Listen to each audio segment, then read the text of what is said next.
16,000 people. Anyone here from California? Florida? New York? Well, these are the easy ones. How about Colorado? Indiana? I think I got it. Montana? Texas? You're here in record numbers. You're here from coast to coast, from every part of this great land, and you're here at a critical time. You're here to tell the world that reports of the demise of the Israeli-US relations is not only premature, they're just wrong.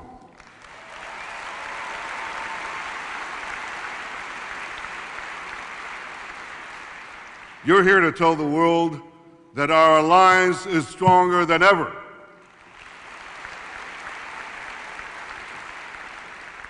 And because of you, and millions like you across this great country, it's going to get even stronger in the coming years. Thank you, Bob Cohen, Michael Kasson, Howard Korr, and all the leadership of AIPAC. Thank you for your tireless, dedicated work to strengthen the partnership between Israel and the United States. I want to thank, most especially, members of Congress, Democrats and Republicans. I deeply appreciate your steadfast support for Israel year in, year out. You have our boundless gratitude.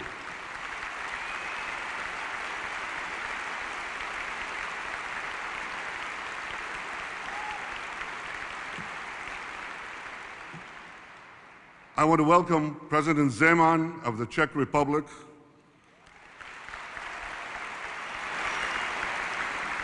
Mr. President, Israel never forgets its friends, and the Czech people have always been steadfast friends of Israel, the Jewish people, from the days of Thomas Masaryk at the inception of Zionism. You know, Mr. President, when I entered the Israeli army in 1967, I received a Czech rifle, that was one of the rifles that was given to us by your people in our time of need in 1948. So thank you for being here today.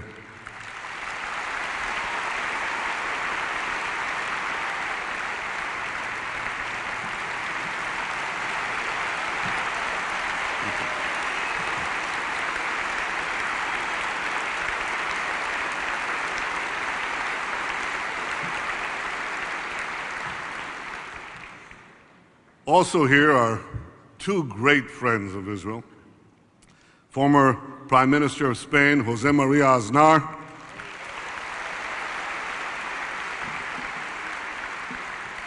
and as of last month, former Canadian Foreign Minister John Baird.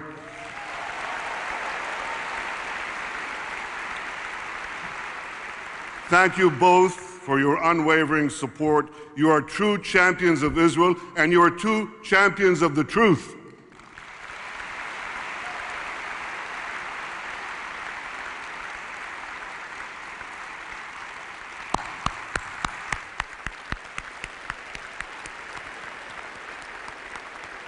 And I want to recognize the two Rons. I want to thank Ambassador Ron Prosor for the exemplary job he's doing at the UN in a very difficult forum. Thank you. And I want to recognize the other Ron, a man who knows how to take the heat, Israel's ambassador to the United States, Ron Dermer.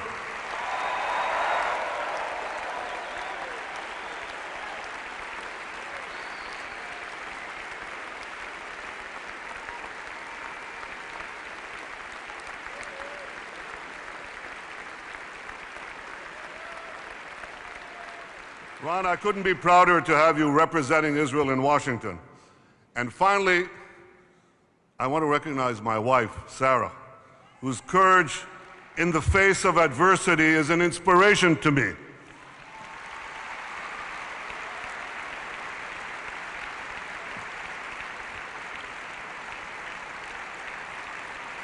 Sarah divides her time as a child psychologist, as a loving mother, and her public duties as the wife of the Prime Minister.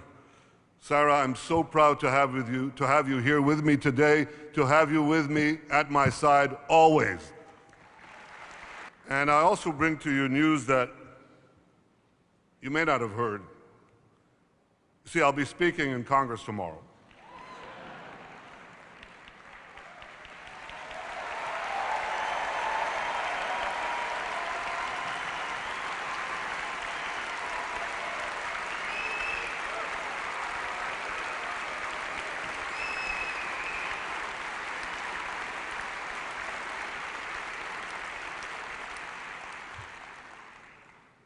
You know, never has so much been written about a speech that hasn't been given. And I'm not going to speak today about the content of that speech, but I do want to say a few words about the purpose of that speech. First, let me clarify what is not the purpose of that speech. My speech is not intended to show any disrespect to President Obama or the esteemed office that he holds. I have great respect for both.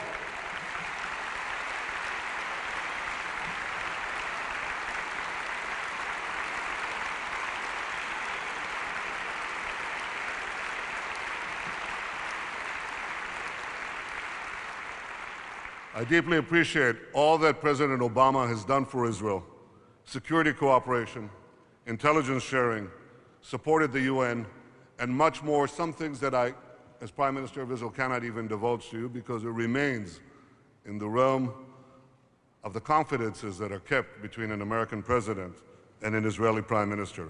I am deeply grateful for this support, and so should you be.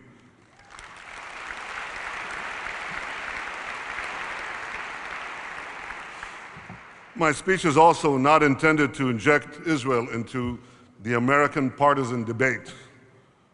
An important reason why our alliance has grown stronger, decade after decade, is that it has been championed by both parties, and so it must remain.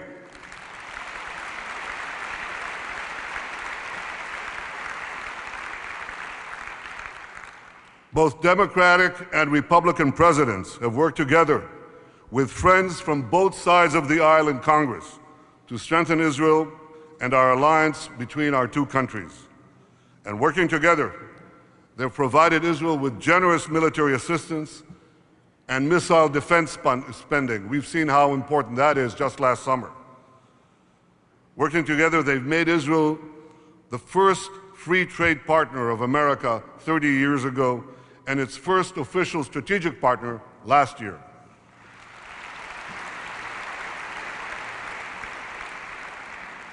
They've backed Israel in defending itself at war and in our efforts to achieve a durable peace with our neighbors. Working together has made Israel stronger. Working together has made our alliance stronger.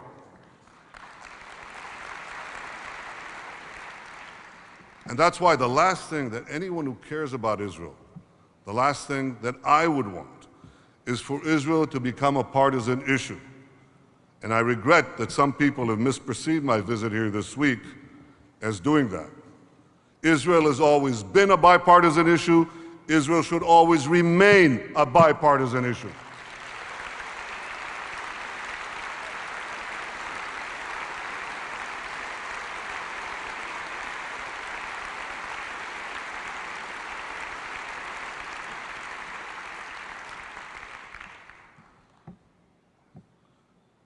Ladies and gentlemen, the purpose of my address to Congress tomorrow is to speak up about a potential deal with Iran that could threaten the survival of Israel. Iran is the foremost state sponsor of terrorism in the world, look at that graph. Look at that map that you see on the wall. It shows Iran training, arming, dispatching terrorists on 5 continents. Iran envelops the entire world with its tentacles of terror. This is what Iran is doing now without nuclear weapons. Imagine what Iran would do with nuclear weapons. And this same Iran vows to annihilate Israel. If it develops nuclear weapons, it would have the means to achieve that goal. We must not let that happen. And as Prime Minister of Israel, I have a moral obligation to speak up in the face of these dangers while there's still time to avert them. For 2,000 years, my people, the Jewish people, were stateless, defenseless, voiceless. We were utterly powerless against our enemies who swore to destroy us. We suffered relentless persecution and horrific attacks. We could never speak in our own behalf, and we could not defend ourselves. Well, no more. No more. The days when the Jewish people are passive in the face of threats to annihilate us, those days are over.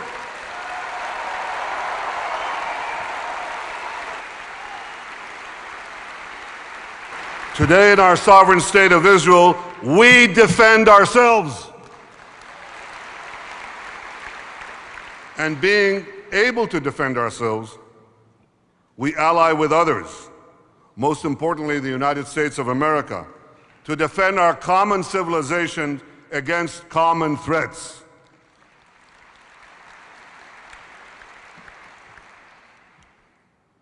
In our part of the world, and increasingly in every part of the world, no one makes alliances with the weak. You seek out those who have strength, those who have resolve, those who have determination to fight for themselves. That's how alliances are formed. So we defend ourselves, and in so doing, create the basis of a broader alliance. And today, we are no longer silent. Today, we have a voice. And tomorrow, as Prime Minister of the one and only Jewish state, I plan to use that voice.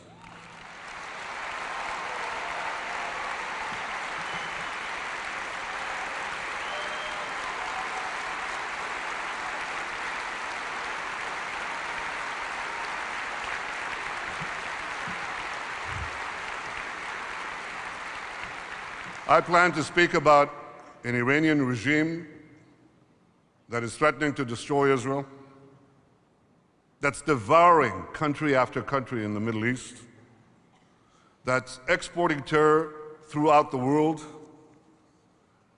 and that is developing, as we speak, the capacity to make nuclear weapons, lots of them. Ladies and gentlemen, Israel and the United States agree that Iran should not have nuclear weapons. But we disagree on the best way to prevent Iran from developing those weapons.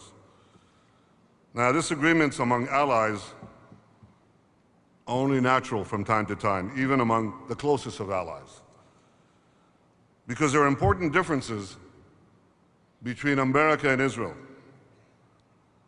The United States of America is a large country, one of the largest. Israel is a small country, one of the smallest. America lives in one of the world's safest neighborhoods. Israel lives in the world's most dangerous neighborhood. America is the strongest power in the world. Israel is strong, but it's much more vulnerable. American leaders worry about the security of their country. Israeli leaders worry about the survival of their country. You know,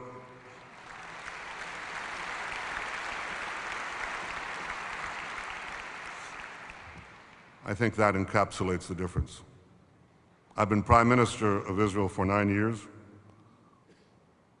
There's not a single day, not one day, that I didn't think about the survival of my country and the actions that I take to ensure that survival. Not one day. And because of these differences, America and Israel have had some serious disagreements over the course of our nearly 70-year-old friendship. That started with the beginning.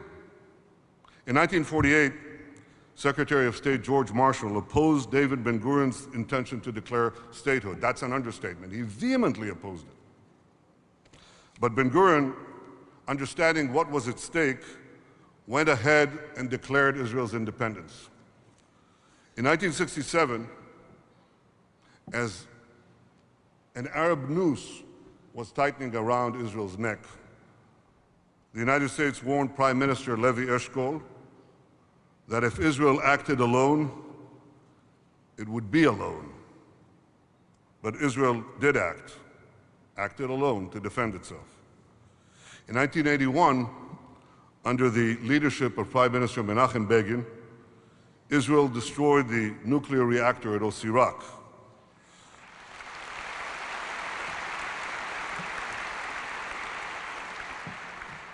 The United States criticized Israel and suspended arms transfers for 3 months. And in 2002, after the worst wave of Palestinian terror attacks in Israel's history, Prime Minister Sharon launched Operation Defensive Shield. The United States demanded that Israel withdraw its troops immediately, but Sharon continued until the operation was completed. There's a reason I mention all these. I mention them to make a point. Despite occasional disagreements, the friendship between America and Israel grew stronger and stronger, decade after decade. And our friendship will weather the current disagreement as well to grow even stronger in the future.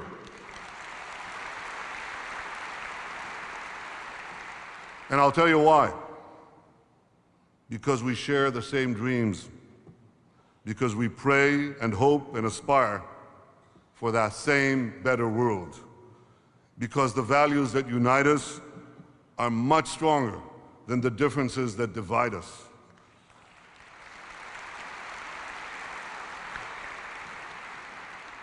Values like liberty, equality, justice, tolerance, compassion. As our region descends into medieval barbarism, Israel is the one that upholds these values common to us and to you.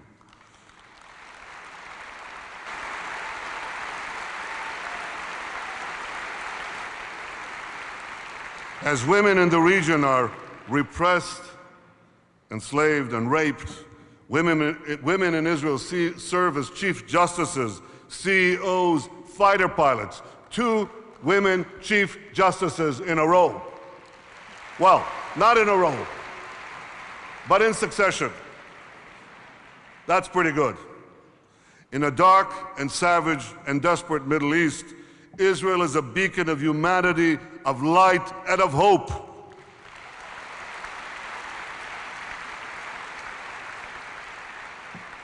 Ladies and gentlemen, Israel and the United States will continue to stand together because America and Israel are more than friends. We're like a family. We're practically mishpucha. Now, disagreements in the family are always uncomfortable, but we must always remember that we are family.